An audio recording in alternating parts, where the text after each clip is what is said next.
Well, hello there, and welcome to another episode of Cocktail Hour. We're happy you're here. We're happy we're here. I'll tell you that. I'm Andy, I'm Sherry. And I'm and Bev. Oh, and sorry. Bev. That's You okay. just jump in, Bev. She just jumps in.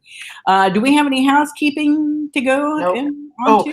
Through? yeah, yeah. So we have to stop doing the live shows the way we've been doing them because of YouTube is going to be phasing out the way that we actually do the shows. So, if anybody wants to kick in a few bucks to help us pay for the decoder or encoder, it's either a decoder ring or some other big encoder thing. So once they figure that out, we'll let you know. All right. But we're going to have to lay out some cash either for some software or a piece of hardware, which I haven't researched all the way yet. But we're, if you like watching the show, you can head over to our website and we have a little PayPal. You have to read the link because I'm too stupid to figure out how to make a button. So What's that? Oh, come on, man. Okay. You ain't stupid. Get out I'm of here too with that. lazy. I'm too lazy to figure out how to. How's that? Is that? All That's right, well, that's more honest. that's a bit more honest. Okay. Yeah, very honest. All right. So the reason we have Bev Prescott, author and friend extraordinaire, is that she wrote a book called 2 Degrees, which we're going to talk about in detail, and we're very excited that she's on the show. And it's really early, and it is early. It's Sunday morning at 11 a.m. Eastern Standard Time here.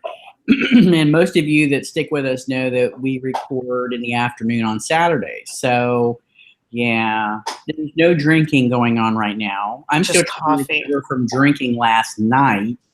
So I'm just having coffee as well. And Bev's been up solving the problems of the universe since, I don't know, the ass crack of dawn. So I'm surprised she doesn't have a beer or a drink in her hand, and she might. It might be off camera. We You don't never know. know. We don't know. Oh, that girl is an early riser, I tell you. Yes, I've been up for a while. Like I said, I've already been to the trash dump. I've done my beach chores, and I've done some gardening. I like that you made sure to say trash dump since Andy made a toilet joke earlier. Exactly. I didn't want to make that mistake again. Although you gave it away, so y'all know what I did. Oh, Lordy. So I don't even know where to start. I got to tell you, I got a copy of the book and I downloaded it to VoiceStream, an Audible software that converts words into sounds. So I listened to the book that way, and I was just like on the edge of my seat. I really was. And I don't want to give away too much because we're going to talk about the book, but I didn't read it with my eyes, I guess is the point I'm trying to make here. It's early. Damn it. I need more coffee. So anyway, but I'm really excited to talk to Bev about it. Bev, do you want to give us a little, like a book blurb summary of what the story's about? So the story takes place in 2092 after climate change has really changed a lot of things. And it starts out with my main character's spouse being kidnapped. And so the rest of the story is about her quest to find her spouse. And so what that allowed me to do was go on an adventure and take readers on an adventure across North America in a very changed landscape based on climate change. And it was so much fun. I really enjoyed writing this book. It shows. I think it shows. It's like so. I loved the book. I thought it was great, and there were a few things in particular that I really liked. I just kept seeing Sharon as you, just beating the shit out of everybody, dropping the F-bomb regularly. It just, she's so badass and just really matter of fact about it. And that's how I imagine if you were slinging a hammer at people's heads and kneecaps and shit, I just imagine you'd be like, fuck you, boom, and then move on to the. Well, so I'll tell you a little story about the first chapter. So I worked with a writing coach all throughout putting this book together. And in the first chapter, I'm sure you remember that Sharon has to deal with this, basically this guy in the street who's trying to steal what she has in her satchel. Mm-hmm. And she doesn't, it's like she just does what she has to do. And what I wanted to do with the character and with the story is I didn't want to like have cliche nice characters, because when things are bad like they were in the story, like thinking about myself, how I would deal with something like that. If the situation were dire and I had to protect my family, I'd protect my family. And so I was trying to show people that, it's hard to hang on to our humanity when really bad things are happening. And so Mm-hmm. I, on purpose, made her just, like you said, matter of fact about having to do what she had to do, because otherwise I don't think it would have been very true. Yeah. Mhm. Yeah, I agree. Um, yeah, and like I just imagine, you and your spouse, and going through these things, and I don't normally do that, I think, but I know you so well that she just felt like you. You know what I mean? Um, Mm-hmm. and she really is a very compassionate, caring, kind woman, but Mm-hmm. she just ain't taking any shit when she needs to get stuff done. And I mean, this is really high stakes. Not just her spouse, but the helping humanity survive. Really, But um, yes and no. Um, I don't know. I mean, I think ultimately she would like humanity to survive, but I got the feeling that first and foremost she wanted her family to survive, yeah. and if that's all that could happen, then so be it. And you would You know be what I mean? and that's how I felt about her, especially at the beginning of the book, that Yeah. nobody else mattered. What mattered Mhm. was the person that she loved, and the life that she was trying to, by her, like clawing to hang on to. Yep. But Yep. then what I also wanted to do is so she meets these people along the way who are also Mm-hmm. trying to survive, and they Yeah. become her new family. And she discovers that, yeah, you gotta, like, for humanity to survive, it takes more than just you and your family. Yeah. Yeah. It was a journey. Yeah, I agree. At the beginning, you knew that her family was all that mattered, but going through the things that she went through and gathering people along the way, it opened her heart more. Yeah, and So by the end of the book, she is thinking more along the greater good than she did originally, I think. yeah, and so going back to what I was saying before, I forgot to mention about the writing coach. So one of the things that my writing coach said after reading the first chapter was, she said, you shouldn't make Sharon quite so much of a jerk, because you really, in that first chapter, but I wanted her, I wanted to shock readers with what she had to do and what she was willing to do. Because again, I think having a cliche sweet character just wouldn't have been true to the story in terms of what was going on. But then, Yeah. as you were saying, Andy, as she makes these new friends, and she starts to care about a broader group of people than just her spouse, she Mm-hmm. does open up her heart and become more vulnerable. I think she was always vulnerable, but she was more willing to let that vulnerability show toward the end. Yeah. I think her vulnerability is one of the things that made it so it made her kind of conflicted about the things that she had to do. I mean, I don't think it's specifically stated that she is conflicted, but Mm-mm. but I mean, I could feel that she was. Yeah, She didn't want to you could hurt feel it. people, but she had to do what she had to do. Yeah. Yeah, and the other thing that I loved, and I know we've talked about this before, are the weapons and the vehicles and just the really creative things that you came up with, Mhm. which I was kind of surprised about because you're like, I mean, you're a lawyer and you know, I, Lawyers have ideas. What the hell? I know You're it so just boring otherwise, Beth. that's that's not what I meant. I just meant, you had all of these really awesome futuristic, I mean, but even not super futuristic. Like these were all things that I think would could absolutely happen. Like the bike, the hover bike, and or what was it? It was like when you had to use your thumbprint to get it started, and Oh yeah.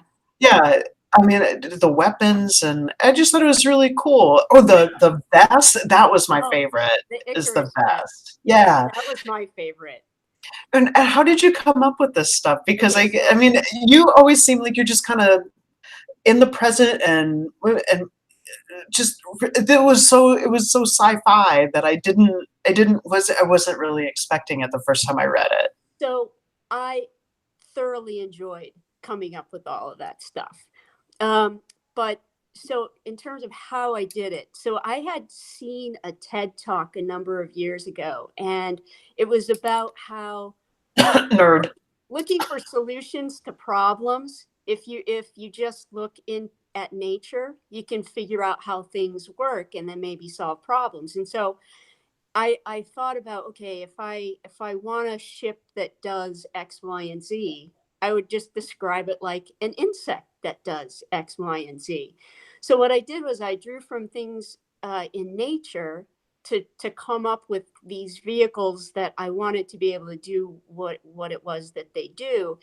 And then the other thing was I also did research on how clothing will change in the future. So if you remember, she has a jacket that's got a light built into it, and Mhm. so I also uh, did looked at like where we are in terms of drones and that sort of thing. And so there people are starting to take drone technology and come up with ways that those drones could essentially carry humans.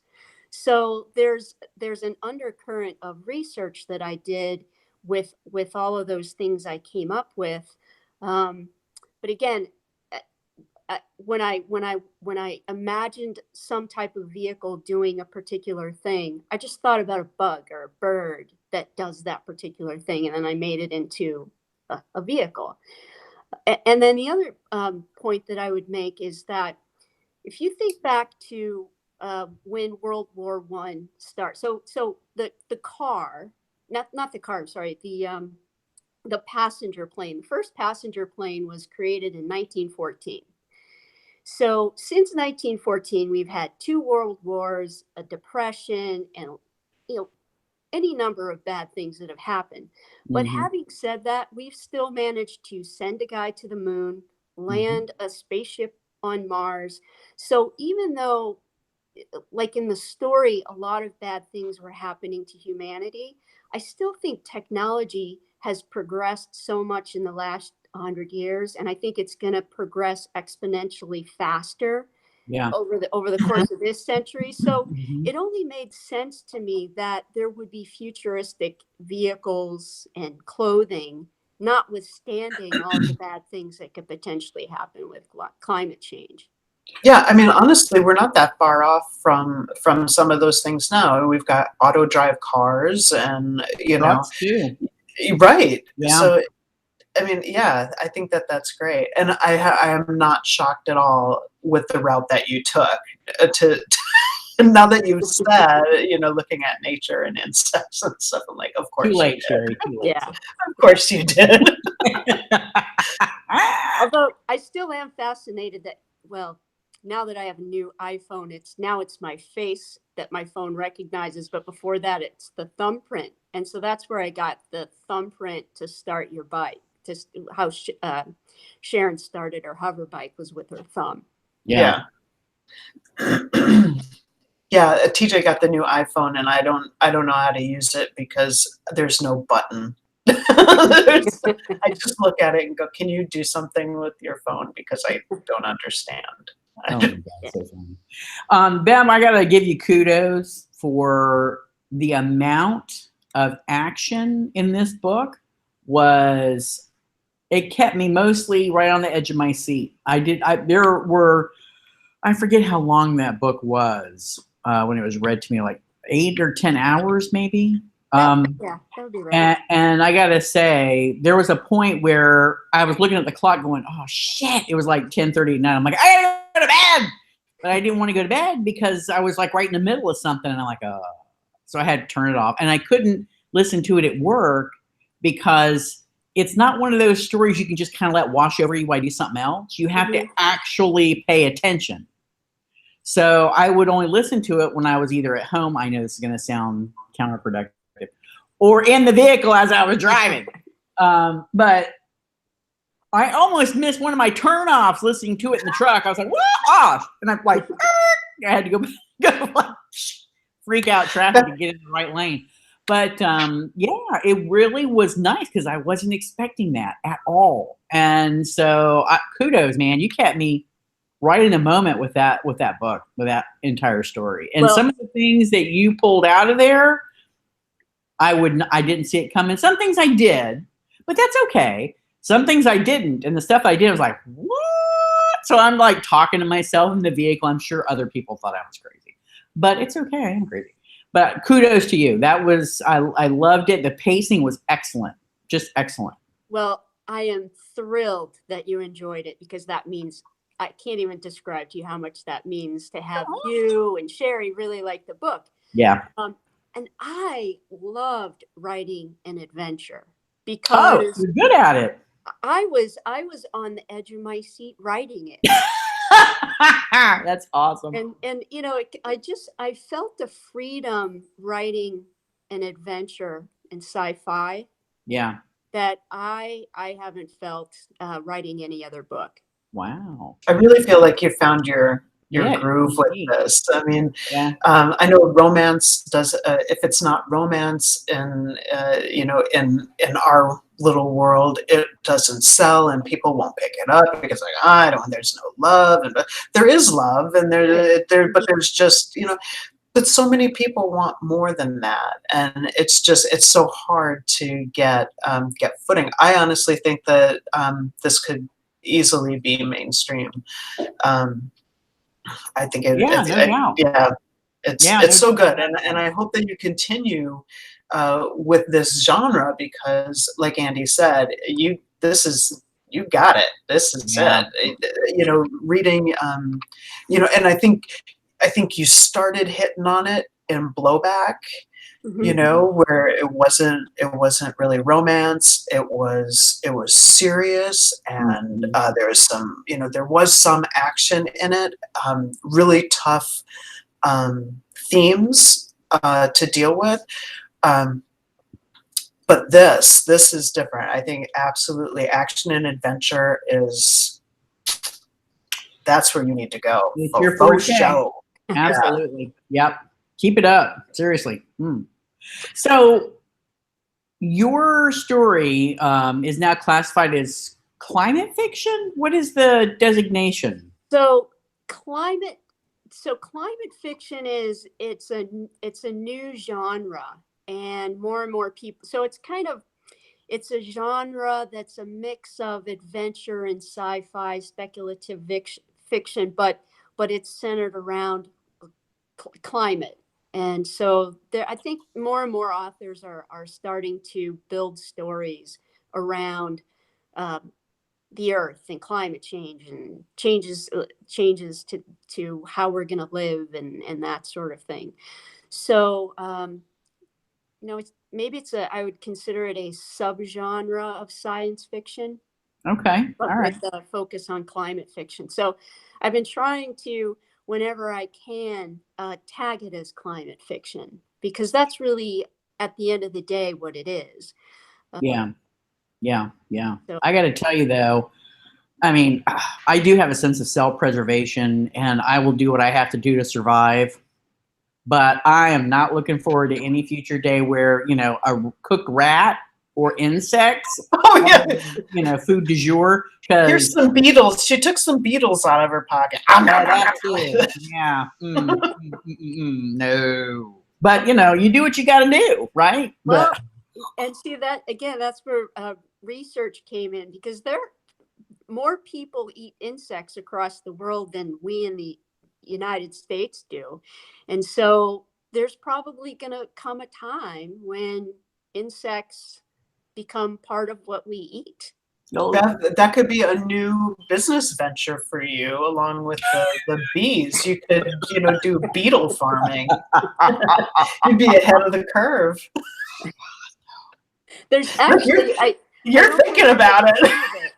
I don't remember the name of it, but there is a little startup company here in Maine that they sell insects. So what they do is they prepare the insects into an edible form, and then you can go and buy like barbecued grasshoppers. That's I'm telling you, jump on board. It's the wave of the future. You got it. If they have a little, you can sell them to survivalists. Oh boy. I was going to say, if they have a little shop, if it's not strictly online, you could put a bunch of your books out there. I bet they'll sell like hotcakes. You could put together a cookbook, but it all has to be stuff that you make over sterno or a little bitty campfire. No, you got to start the fire with sticks.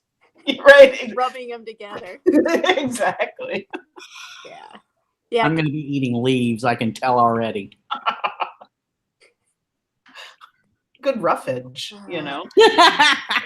Well, I haven't progressed to eating bugs. I don't want to eat bugs either. Have you tried it? Have you tried eating bugs? No. You haven't? I feel like you would have. I have thought about it, but I just haven't gotten the nerve up yet. I bet they're delicious. I got really close this past Christmas to ordering some crickets from this little company in Maine. So they're like, they had them in different flavors. You buy it's like like a little bag, instead of potato chips, you eat a little bag of crunchy crickets. But yeah, but I'm afraid that all this talk might make people not want to read 2 Degrees. Listeners, listen. There's not a lot of talk. We're just like grabbing it out of there because the concept is so foreign to me. I mean, I realize they're like chocolate covered insects. I've seen that for years, but I pointed it out because it just kind of creeped me out. But there's not a huge focus on it, so don't worry. And it's not 2 Degrees. Yeah, it's not gross or anything like that. It's just everything is very matter of fact. This is how life is. I mean, there's not like beetle eating parties or anything like that. Just the occasional, like you said, grab a couple beetles out of your pocket for a snack. Like M&Ms. I understand this is the next M&M flavor coming out. Oh, no. Love bug flavor. You don't know. It could. It could. So while you were writing this, you were really excited. Then, like you said, you got you're really into it and on the edge of your seat. There are some things that are referenced in the book that are taken from your actual experiences, like the husky, who I don't care what you call him or what color you say he is my dog Dusty, who is also a husky and wonderful. So when you really decided to get down to business and writing this book, you had just come back from your trip, right? Do you want to talk about that at all? Yeah, so for years my spouse, her dream was to visit Antarctica. And every time she would mention it, I would get a little afraid because I just couldn't imagine going on a ship across the Drake Passage to Antarctica, which is completely desolate and snow white. And I just, to me, I thought it seemed way too foreign. Um, but And eventually, also cold. and wicked cold, exactly. So finally she talked me into it. We went in early December 2013, and I absolutely fell in love with Antarctica. It is the most incredible place I've ever been, and there will never be as incredible of a place that I will have the fortune of being able to visit.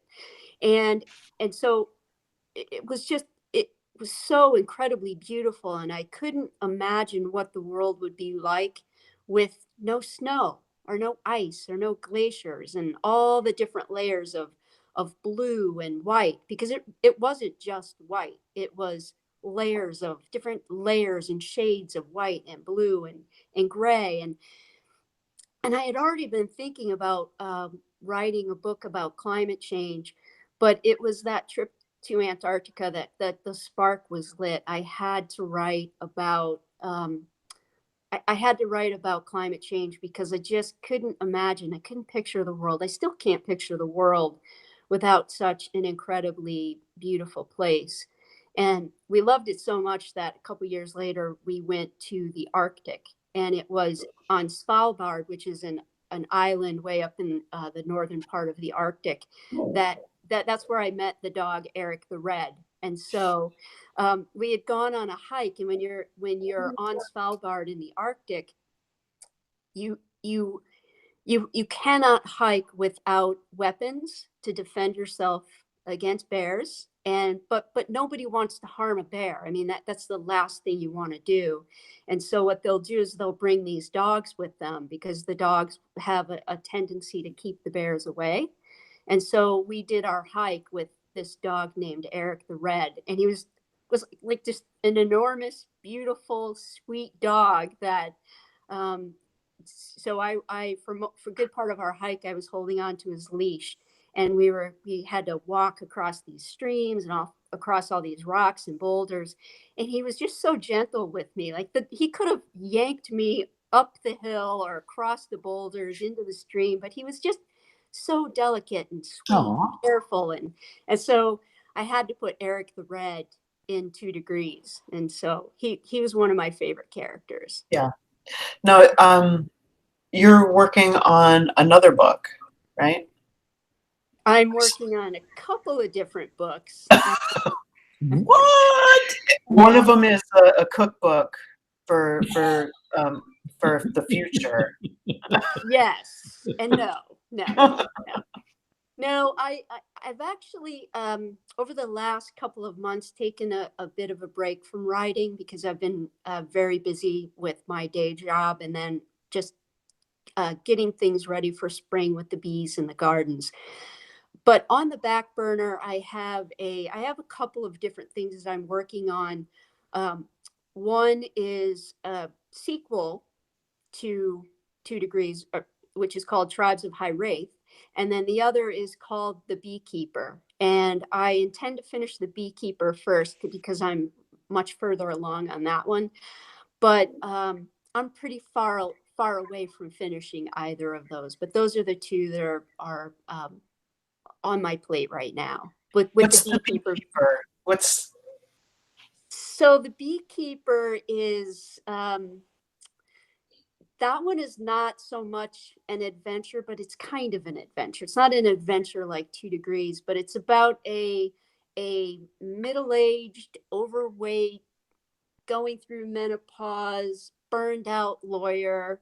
Who, I know, does that sound familiar? Does that sound familiar?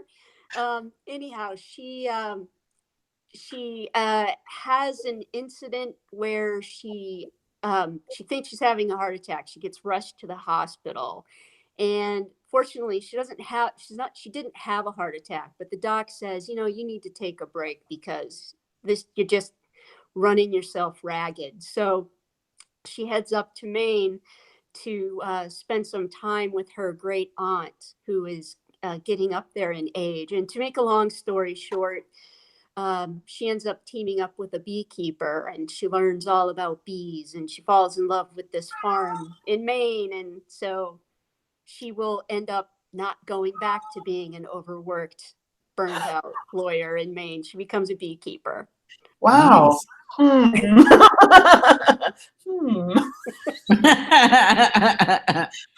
So it's kind of close to home a little bit. Yeah, maybe a cathartic story. Yeah, good. I look forward to reading it. I really do. That sounds great. Yeah, and then Tribes of High Wraith will be swashbuckling adventure. Excellent. Perfect. Very nice. Yeah, man. So, do we have anybody on the line at all, Sherry? Everybody's sleeping. No, nobody's awake. Nobody's awake. Okay, I have a question for Bev. So, when you were writing 2 Degrees, did you picture anyone in your mind as to what Sharon or her spouse looked like? Somebody in the entertainment industry? No. Okay. No. So if this catches fire and Hollywood wants to make a movie, any idea who you want to play these parts? I don't. Really? No movie for you. What's that? No movie for you. No movie for me. Well, what do you guys think? What do you think? I already told you. I thought you would have to play Sharon. I can't because she's tall. She's very Is tall. she? See, I just ignored any description that you gave, and it was just you. Like, seriously, I could not tell you what you wrote about what she's supposed to look like because I just ignored it all. Yeah, I kind of so with her, I don't know if you remember, but her mother was a descendant of the Abenaki Indians, and her dad was this like red-haired guy of Norwegian descent.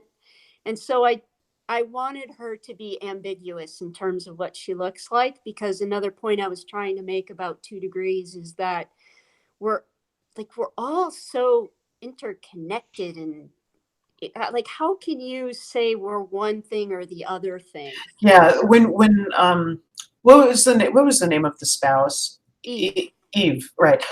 So when the 2 soldier dudes are arguing over whether to take her or not, I thought that was a really good point. And they're just like, we don't care what she is. She looks like this, so we're just going to take her, and they can sort it out later. And I thought that was a really you had a lot of things that in the book that really are relevant today with the nationalism and racism that are in full swing here. Yeah. And a lot of people, I don't think, realize just how serious of a situation we're in. Right. You know, it's kind of creeping along.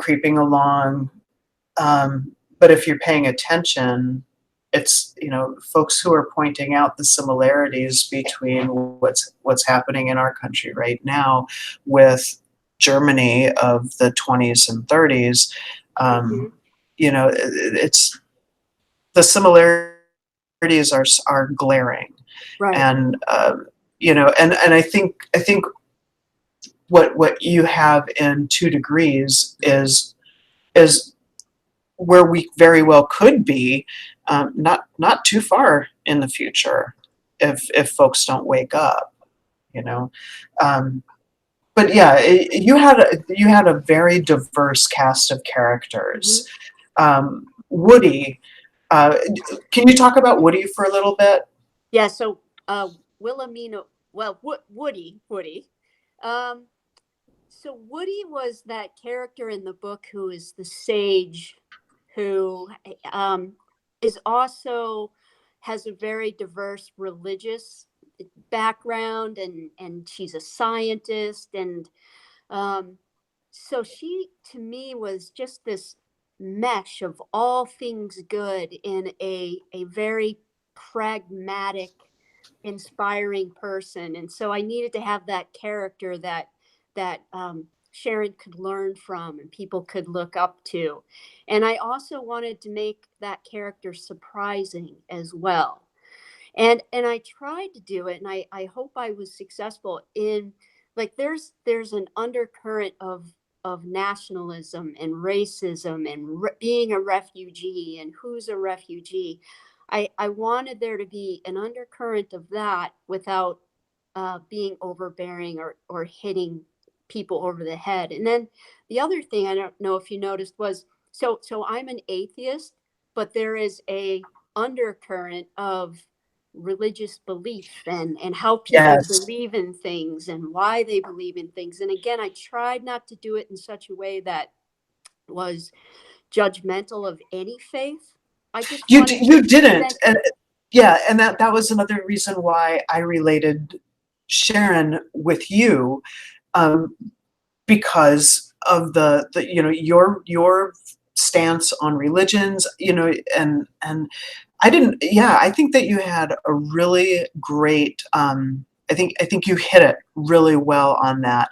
You were super respectful of, there was a lot of Christianity going on, and then you got the Buddhist, and there was there was never a point while reading this that I felt like you were trying to say, you're all delusional, and this is pretend, and but whatever you need to do to get through the day. No, I thought that was really, and actually I was, the first time I read it, and even a bit the second time, I was surprised by how even-handed you did deal with it, because I probably wouldn't have. I would have had a lot of eye rolling, and keep that shit to yourself. I don't want to. I don't want to hear it. Yeah. But no, that's the only.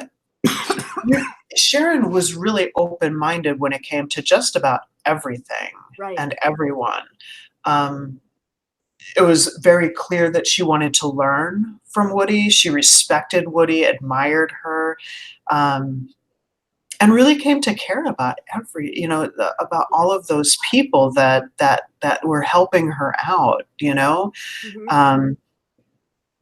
Yeah, I mean, to me, she just felt real. She wasn't, and I think we've talked about this before. She wasn't a hero.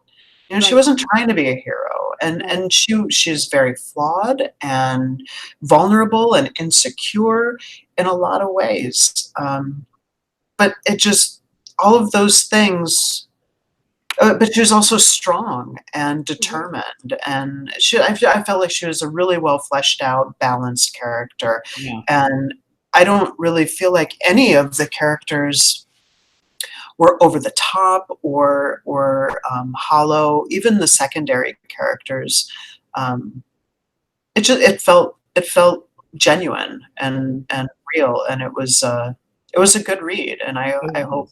hope lots and lots of people pick it up. I hear all the time about people, especially in lesfic, just begging for additional things to read besides a romance. And you got to put your money where your mouth is. If that's what you want, then Yeah.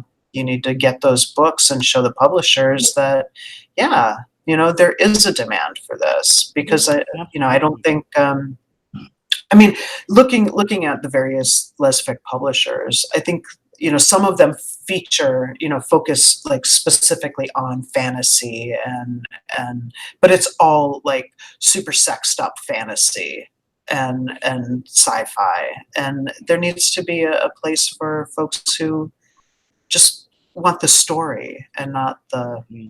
not the physical, relation. Yeah. So So I I always want to write uh, about lesbian characters. Um, but I want to tell the other story, the other parts of the stories about our lives. And I also want to show non-romance readers, maybe mainstream readers, that, lesbians can be superheroes too, even though at the end of the day, can you guys hear me? Yep. Yeah. Okay. That, we're all just people too, with the same struggles and desires. And so there are some excellent romance stories out there and excellent romance writers, and I'm very grateful for them.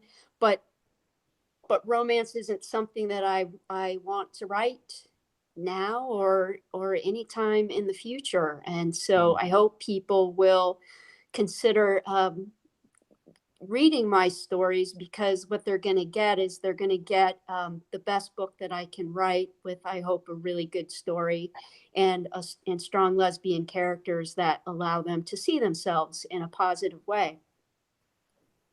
With that was one thing with Blowback, talking about how you write real people. There's no superheroes in your books. The main character from Blowback. Did you need? I don't remember what her name is. Sharon. No. What was her? Oh my God, I can't even remember. It was so long ago. That's okay. I don't feel bad now. Megan. Megan. Okay. So I don't think it was. Oh my gosh. Well, the main character from, maybe it was, I don't remember. The main character from Blowback, that was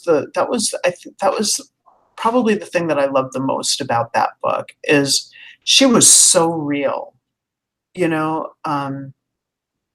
just so real. I don't even know how else to say it. And I think that is probably the thing with your writing that I appreciate the most, is I never feel like these are just, I can't feel you behind the pen. Do you know what I mean? You are completely out of it, except for when I'm imagining that you're the actual character. But they don't feel contrived at all. They don't feel made up, I don't know how else to say it, but and I know that I'm going on about it, but you're right. You're right on par. It's like you can get lost in whatever story it is, because you can relate to the character with their strengths and their weaknesses, that they are definitely fully fleshed out characters, and everything just blends really well. So you don't see Bev necessarily, or somebody, this is a person that stands on their own. Right. And one of the things that bothers me is when I can feel an author trying to manipulate me emotionally. Mm-hmm. And there are many times when I'm reading a book and I'm like, no, you can't shove me into feeling something. It's just, it doesn't feel natural. It's not right. And then at that point I lose a lot of respect for the book. And I may even put it down, because if your writing can't just move me into an emotion naturally, you can't. If you try and shoulder me in, I'm just going to get mad or be disappointed. I've never felt like that. I never felt like that with either Blowback or 2 Degrees. It just the journey progressed naturally. I felt like I was in the head of the character. It was so well done, and I really appreciate that. No matter what else, like Blowback, I really liked Blowback a lot. But the things that held me up in Blowback weren't there in 2 Degrees at all. Your dialogue, great. And that dialogue is a big thing for me. I just feel like, honestly, this is just such a good book, and you did such a great job. And I know that you worked incredibly hard on it. And I feel like all of your hard work and all of your stress and anxiety over it, I think it all paid off. Yeah, it definitely paid off. You can really feel the characters come alive in this book, and honestly, I think it's your best book so far. Yeah, and I imagine that the next one or two are going to be even better. Yeah, absolutely. Well, I hope to improve with every book that I write, and it's also why I'm not going to rush myself in terms of finishing a book. I'm not, because I don't think I will be able to figure out what is motivating the characters the way I was able to with 2 Degrees, because I spent a lot of time um, just letting Sharon percolate in my head without putting any pen to paper. Mm-hmm. So I want to figure out, well, what is it about these characters that they really care about or that's going to motivate them before I even try to write. Well, That's awesome. it is. And Yeah. how long did so you started thinking about 2 Degrees before Antarctica? Yeah, I was thinking about it before Antarctica. Um, After Antarctica, I really spent a lot of time doing research. I probably did research for a good year before I really started writing the story. And are you still there? Yeah. Yep. Yeah. And then I just took it one sentence at a time, one paragraph at a time, and I really took my time on it because I wanted to, like, I wanted to make sure that every sentence, every piece of dialogue had a point to it. I didn't want it to just be a tie from point A to point B.